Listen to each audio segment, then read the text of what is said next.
This is a reading from the poem of the Man God by Maria Valtorta, Volume 3, Episode 334, Ishmael ben Fabi, The Parable of the Banquet, 11th of September, 1944.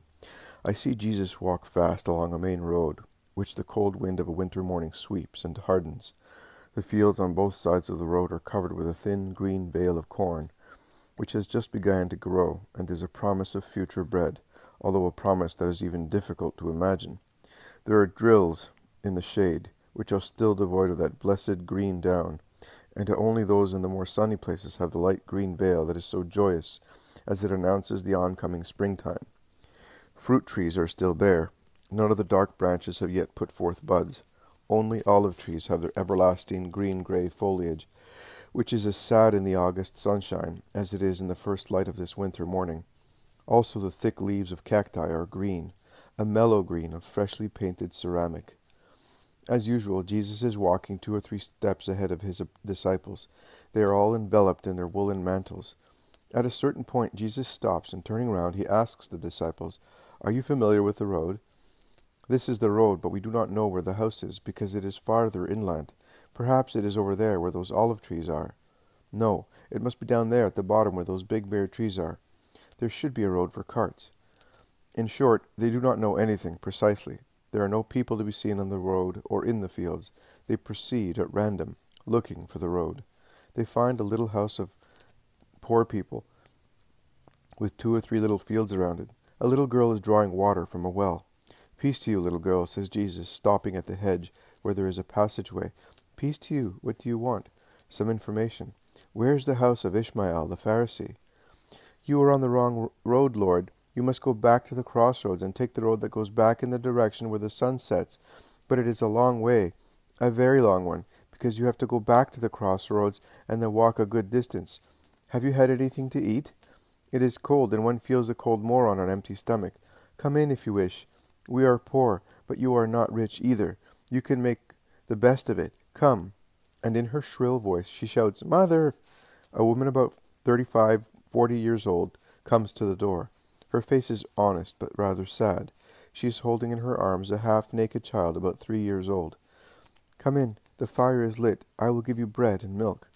"I am not alone. I have these friends with me." "Let them all come in, and may the blessing of God come with the pilgrims to whom I am giving hospitality." They enter a low, dark kitchen that is made cheerful by a blazing fire. They sit here and there on rustic chests. "I will have something ready in a moment. It is still early. I have not tidied anything up yet. Excuse me. Are you alone?" It is Jesus who asks. "I am married, and I have 7 children. The first 2 are still at market in Naim. They have to go because their father is not well. It is a very sad situation. The girls help me. This is the last one. But I have another one, just a little older." The little one, who is now wearing his little tunic, runs barefooted towards Jesus and looks at him inquisitively. Jesus smiles at him. They have made friends. "Who are you?" asks the boy confidently. "I am Jesus." The woman turns around looking at him attentively. She stops between the fireplace and the table, with a loaf of bread in her hands. She opens her mouth to speak, but does not say anything. The boy continues, "Where are you going?" "Along the roads of the world." "What for?" "To bless good children and their homes, where people are faithful to the law." The woman makes a gesture. Then she nods to Judas Iscariot, who is closest to her. He bends towards the woman, who asks, "But who is your friend?" And Judas replies conceitedly. One would think that the Messiah is what he is, thanks to Judas's kindness. "He is the Rabbi of Galilee, Jesus of Nazareth. Don't you know, woman? This is a secluded road, and I have so many sorrows. But could I speak to him about them?" "You can," replies Judas condescendingly. He seems an important person of the world, granting an audience. Jesus is still speaking to the boy, who asks him whether he has any children.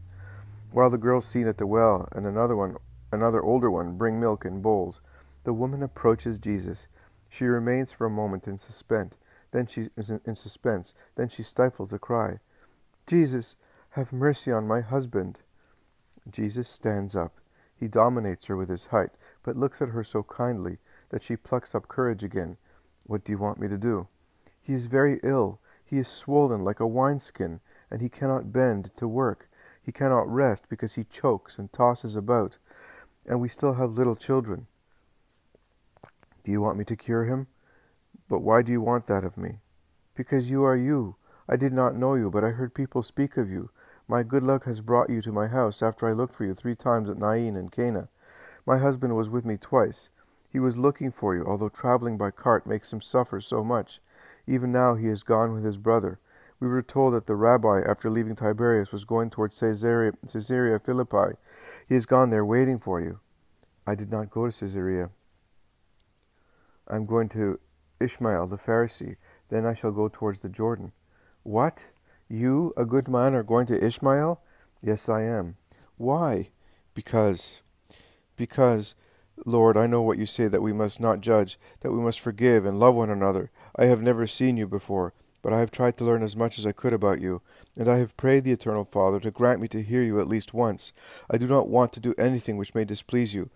But how can one not judge Ishmael, and how can one love him? I have nothing in common with him, and therefore I have nothing to forgive him. We just shake off the insolent words he says to us when he meets our poverty on his way, with the same patience with which we shake off the dust and mud when he splashes us passing by in his fast coaches. But it is too difficult to love him and not judge him. He is so bad. Is he so bad? To whom? To everybody. He oppresses his servants. He lends on usury and exacts pitilessly. He loves but himself. He is the most cruel man in the countryside. He is not worth it, Lord. I know. You have spoken the truth. And you are going there? He invited me. Do not trust him, Lord. He did not do it out of love. He is not capable of loving. And you cannot love him. I love also sinners, woman. I came to save those who are lost. But you will not save him. Oh, forgive me for judging. You know, everything you do is good. Forgive my silly tongue, and do not punish me. I will not punish you, but do not do it again.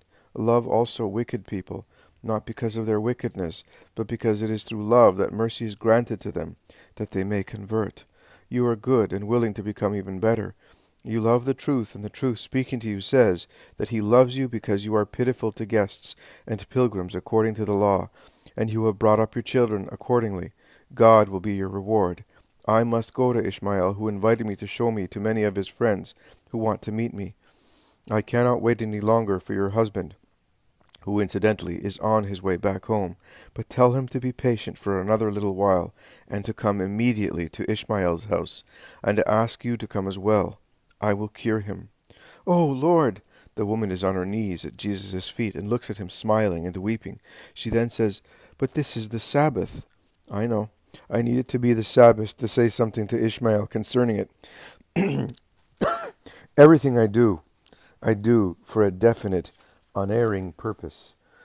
You must all be aware of that, including you, my friends, who are afraid and would like me to follow a behavior according to human convenience to avoid eventual damage. You are led by love, I know, but you must love in a better way those whom you love. Do not postpone the interests of God to the interests of the person you love. Woman, I must go. I will wait for you. May peace last forever in this house, in which God and his law are loved, marriage is respected, children are brought up holily, the neighbor is loved, and the truth sought. Goodbye. Jesus lays his hand on the heads of the woman and of the 2 young girls. He then bends to kiss the little ones and goes out. Winter sunshine now mitigates the very cold air. A boy about 15 years old is waiting with a rustic, ramshackle cart. This is all I have, but it will be quicker and more comfortable for you. No, woman, keep the horse fresh to come to Ishmael's house. Just show me the shortest road. The boy walks at his side through fields and meadows. They go towards an undulating ground, beyond which there is a well-cultivated dell, a few acres wide, in the middle of which there is a beautiful, large, low house, surrounded by a well-kept garden. That is the house, Lord, says the boy. If you no longer need me, I will go back home to help my mother. Go, and be always a good son. God is with you. Jesus enters Ishmael's magnificent country house. Many servants rush to meet the guest, who is certainly expected. Some go and inform the landlord, who comes up to meet Jesus, bowing deeply. You are welcome to my house, master. Peace to you, Ishmael ben Fabi. You wanted to see me. Here I am. Why do you want me? to have the honor of having you and to introduce you to my friends. I want them to be your friends as well, as I want you to be my friend. I am the friend of everybody, Ishmael. I know, but you know, it is wise to have friends high up, and I am my friend, and I and my friends are such. Forgive me for telling you, but you neglect too much those who can help you. And are you one of those? Why? I am. Why? Because I admire you and I want you to be my friend. Friend. But do you know, Ishmael, the meaning I attach to that word? Friend to many people means acquaintance. To some it means accomplice. To some, servant. To me, it means faithful to the word of the Father. Who is not such cannot be my friend. Neither can I be his. I want your friendship, Master, just because I want to be faithful. Do you not believe me? Look, there is Eleazar coming. Ask him how I defended you with the elders. Hello, Eleazar. Come here. The rabbi wants to ask you something. They exchanged greetings with low bows and inquisitive looks. Will you repeat, Eleazar, what I said for the Master the last time we met? Oh, a true praise, an impassioned speech. Ishmael spoke so well of you, Master, as of the greatest prophet who ever came to the people of Israel, that I have longed to hear you ever since. I remember that he said that no one had wiser words than yours, or greater charm, and that if you can draw your sword as well as you can speak, there will be no greater kingdom than you in Israel. My kingdom, that kingdom, Eleazar, is not a human one, but the King of Israel. Open your minds to understand the meaning of the arcane words. The kingdom of the King of Kings will come, but not according to human standards, not with regard to what perishes, but with regard to what is eternal. You do not enter it along a flowery road of triumph, or on a carpet made purple by enemy blood, but climbing a steep path of sacrifices and a mild staircase of forgiveness and love. Our victories over ourselves will give us that kingdom. And God grant that most people in Israel may understand me, but it will not be so. You are thinking of what does not exist. A scepter will be in my hand, and it will be put there by the people of Israel. A regal, eternal scepter. No king will ever be able to take off my house. But many people in Israel will not be able to look at it without shuddering with horror, because it will have a dreadful name for them. Do you think that we are not capable of following you? If you wanted, you could, but you do not want.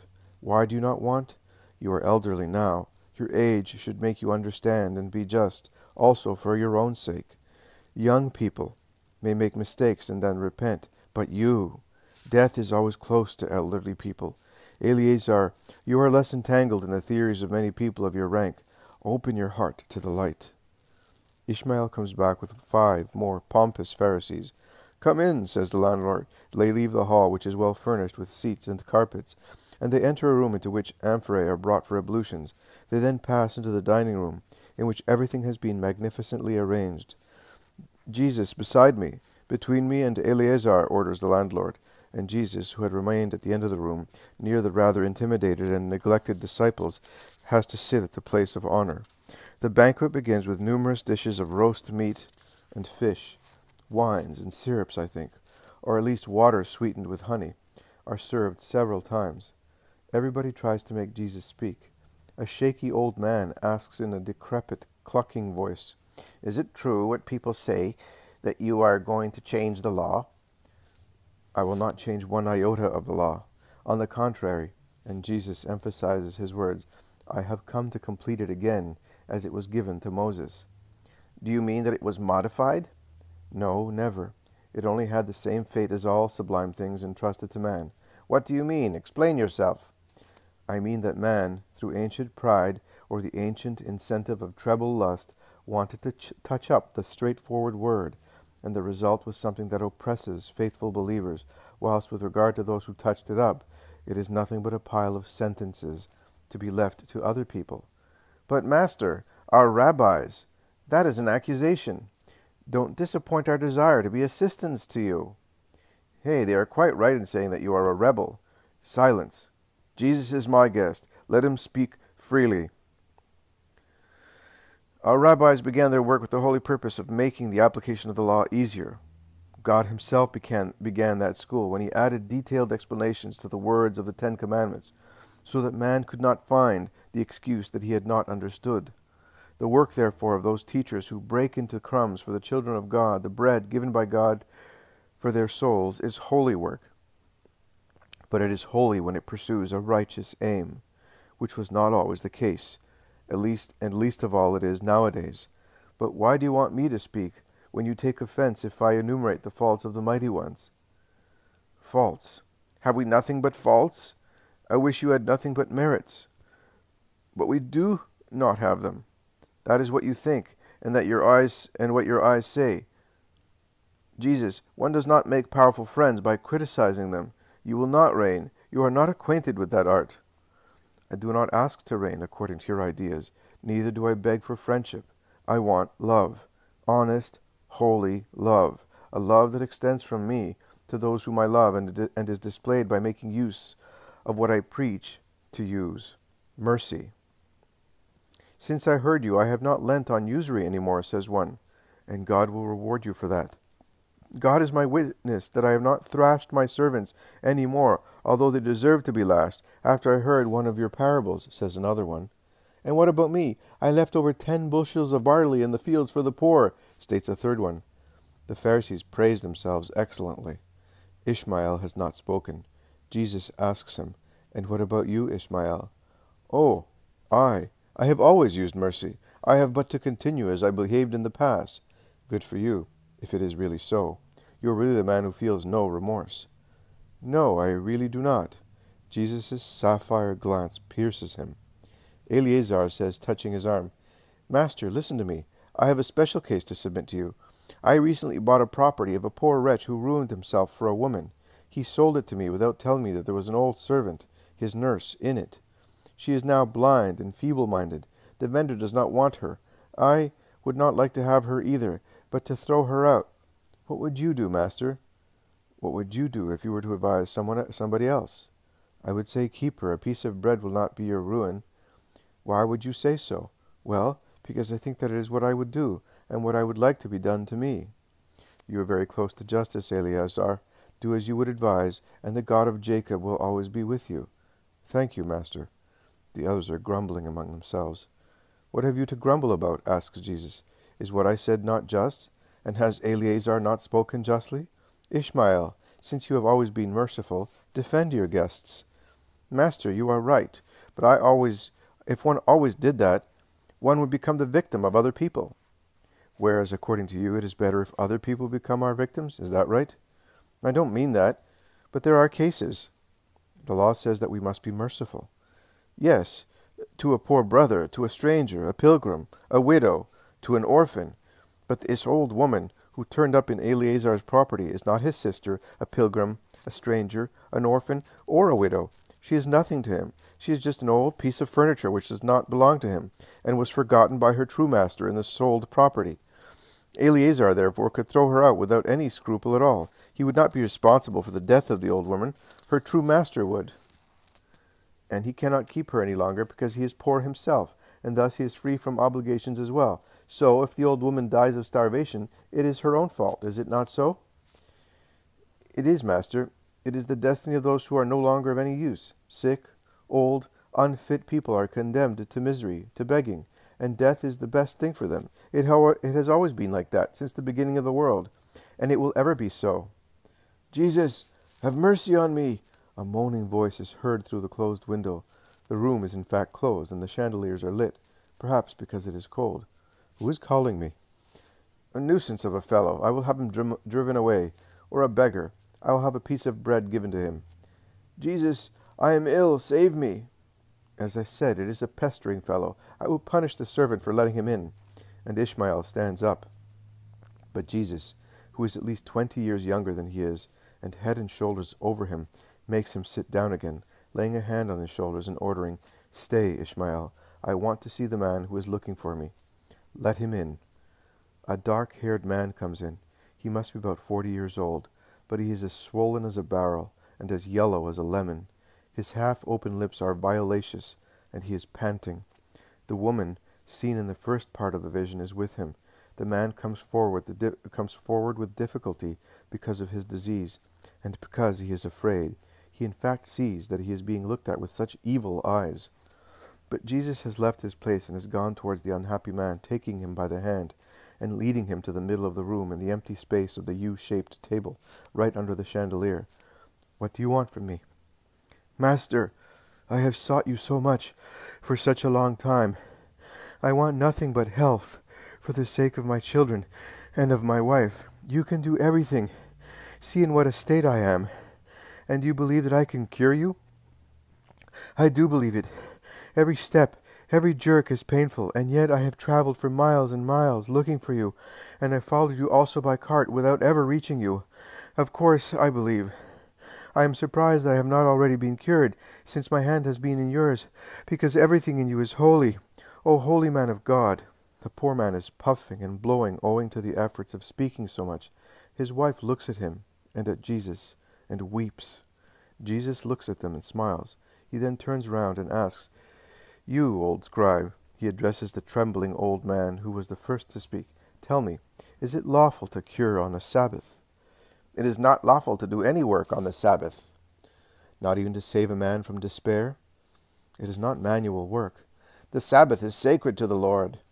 "Which deed is more worthy of a sacred day than get a son of God to say to the Father, 'I love and praise you because you have cured me'?" "He must do so even when he is unhappy." "Hananiah, do you know that your most beautiful wood is on fire this very moment, and the whole slope of the Hermon is bright in the purple flames?" The old man jumps as if he had been bitten by an asp. "Master, are you telling the truth or are you joking?" "I am speaking the truth. I see and I know." "Oh, poor me, my most beautiful wood, thousands of shekels reduced to ashes. Damn! Cursed be the dogs that set it on fire. May their bowels burn like my woods." The little old man is in despair. "It is only a wood, Hananiah, and you are complaining? Why do you not praise the Lord in your misfortune? This man is not losing just wood, which will grow again, but his own life, and the bread for his children. And he should praise the Lord, while you do not? Well, scribe, am I allowed to cure him on the Sabbath?" "Cursed be you, him, and the Sabbath. I have more important things to think of." And pushing Jesus aside, who had laid a hand on his arm, he rushes out furiously, and he can be heard shouting in his clucking voice to have his cart. "And now," says Jesus, looking around at the others, "now will you tell me, is it lawful or not?" No reply. Eleazar lowers his head after moving his lips, which he sets again, shocked by the cold atmosphere in the hall. "Well, I will speak," asks Jesus. His countenance is imposing, and his voice thundering as usual when he is about to work a miracle. "I will speak, and I say, man, let it be done to you according to your faith. You are cured. Praise the eternal God. Go in peace." The man remains dumbfounded. Perhaps he thought that he would become as thin as in the past all of a sudden, and he does not think that he is cured. But I wonder what he feels. He shouts with joy and throws himself at Jesus' feet and kisses them. "Go, you may go. Be always good. Goodbye." And the man goes out, followed by the woman, who turns round until the last moment to greet Jesus. "But, Master, in my house, on the Sabbath?" "You do not approve? I know. That is why I came. You are my friend? No. You are my enemy. You are neither sincere with me nor with God." "Are you offending me now?" "No. I am speaking the truth. You said that Eleazar is not obliged to keep that old woman because she does not belong to him.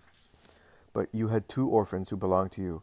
They were the children of 2 faithful servants of yours who died working for you. The man with a sickle in his hand, the woman killed by too much work because she had to serve you both for herself and for her husband, as you exacted from her in order to keep her. In fact, you said, 'I made the agreement for the work of 2 people, and if you want to stay here, I want your work and the work of your dead husband.' And she gave you that, and died with the child she had conceived, because that woman was a mother, and for her there was not even the compassion one feels for an animal about to give birth to its little one. Where are those 2 children now?" "I don't know. They disappeared one day." "Do not tell lies now. It is enough to have been cruel. It is not necessary to add falsehood to make your Sabbaths hateful to God, even if they are free from servile work. Where are those children?" "I do not know, believe me." "I know. I found them one cold, wet, dark November evening. I found them starving and shivering near a house, like 2 little dogs looking for a mouthful of bread, cursed and expelled by a man with the entrails of a dog, but who was worse than a dog, because a dog would have felt pity for those 2 little orphans, but you and that man did not feel any. Their parents were no longer of any use to you, is that right? They were dead, and the dead can only weep in their graves, hearing their unhappy children's sobs, which other people neglect.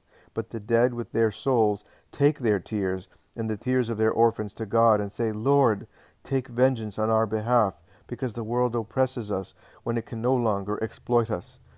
The two little ones were not yet able to serve you, is that right? Perhaps the girl might have been able to glean, and you drove them away and denied them also the few things which belonged to their father and mother.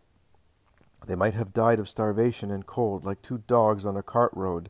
They might have lived, becoming one a thief and the other a prostitute, because starvation leads to sin. What did it matter to you? A little while ago you were quoting the law to support your theories. Well, does the law not say you must not be harsh with the widow or with the orphans? If you are harsh with them, and they cry out to me, I shall hear their cry, and my anger will flare, and I shall kill you with the sword. Your own wives will be widows, your own children orphans. Does the law not state that? Well then, why do you not keep it? And you defend me against other people? Why then do you not defend my doctrine in yourself? You want to be my friend? Why then do you do the opposite of what I say? One of you is running at breakneck speed, tearing his hair because of the ruin of his wood, and he does not tear it because of the ruin of his heart. And what are you waiting for to do so? Why do you, whom destiny has placed high up, always want to consider yourselves perfect? And supposing you were perfect in something, why do you not endeavor to be so in everything? Why do you hate me? Because I open your wounds.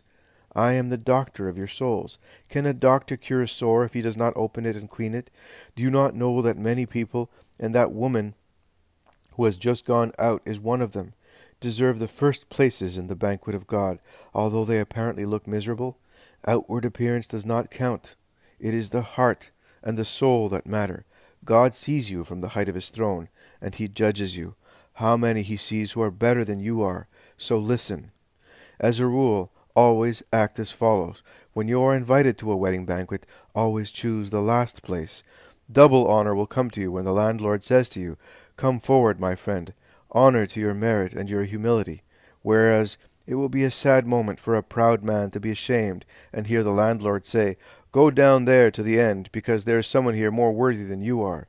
And do the same in the secret banquet of your souls, at the wedding with God.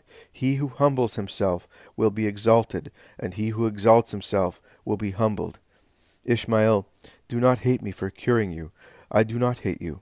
I came to cure you. You are more seriously ill than that man. You invited me to give prestige to yourself and satisfaction to your friends. You often invite people, but you do it out of pride and for pleasure. Do not do that.